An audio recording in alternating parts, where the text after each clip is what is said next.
J'ai eu une première vie de journaliste, audiovisuel, télé, radio. Ensuite, j'ai été consultant en communication dans une agence nord-américaine qui s'appelle Edelman.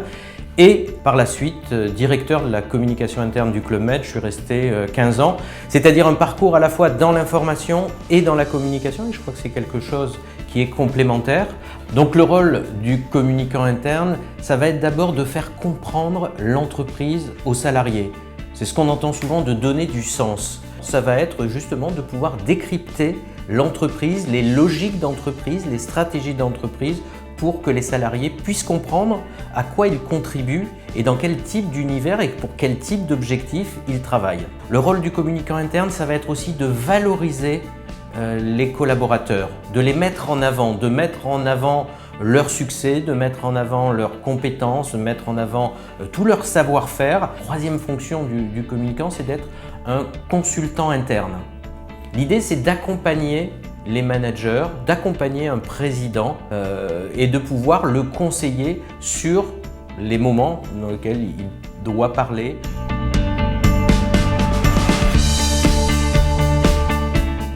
Alors, trois choses que j'apprécie dans ce métier.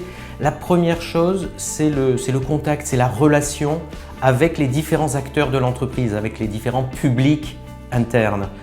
Deuxième chose, c'est le travail sur les contenus, la production de contenu. Je dis qu'on est souvent un peu les Spielberg de l'entreprise. Ça veut dire qu'on met en scène, on met en mots, on met en images la vie de l'entreprise pour mieux la faire connaître, que ça soit sur des médias online ou des médias offline. Et ça, c'est quelque chose moi qui m'intéresse. Et puis le troisième élément, c'est le rapport très concret et très proche avec des résultats très concrets, des réactions des publics internes, des salariés qui vont réagir tout de suite à un communiqué interne, à un post sur un blog.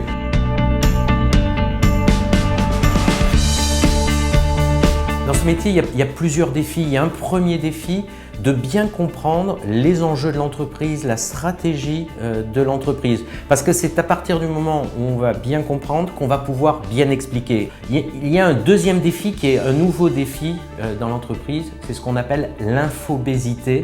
C'est cette information, cette quantité exponentielle d'informations qui croît de plus en plus. Le rôle du communicant, ça va être de sélectionner, ça va être de prioriser pour pouvoir donner de l'information utile et accessible au plus grand nombre. Puis le troisième défi, de ne pas communiquer pour communiquer. Les dirigeants de l'entreprise, très souvent, ont envie de repeindre en rose l'entreprise et avoir un discours plutôt très promotionnel. Notre rôle, c'est aussi de faire attention qu'il n'y ait pas trop de décalage entre le discours et la réalité des salariés sur le terrain.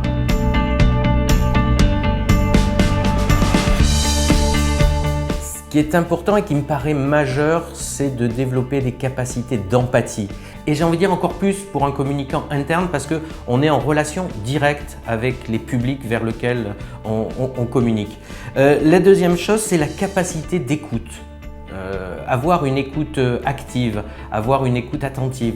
Je pense que le métier de communicant, c'est pas uniquement parler, c'est pas uniquement écrire, mais c'est savoir justement écouter pour répondre le mieux possible aux attentes et aux besoins des différents niveaux de la hiérarchie.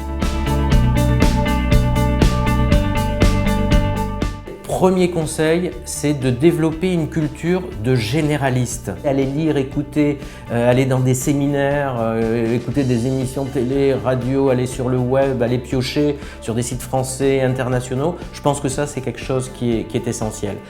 Deuxième conseil, c'est une fois que les études sont terminées, démarrer, si c'est possible, dans une agence de communication.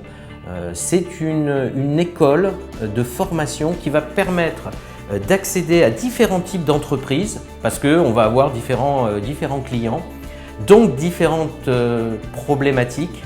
On va aborder différentes techniques de communication et je crois que tout ça, c'est vraiment une richesse pour démarrer dans ce métier.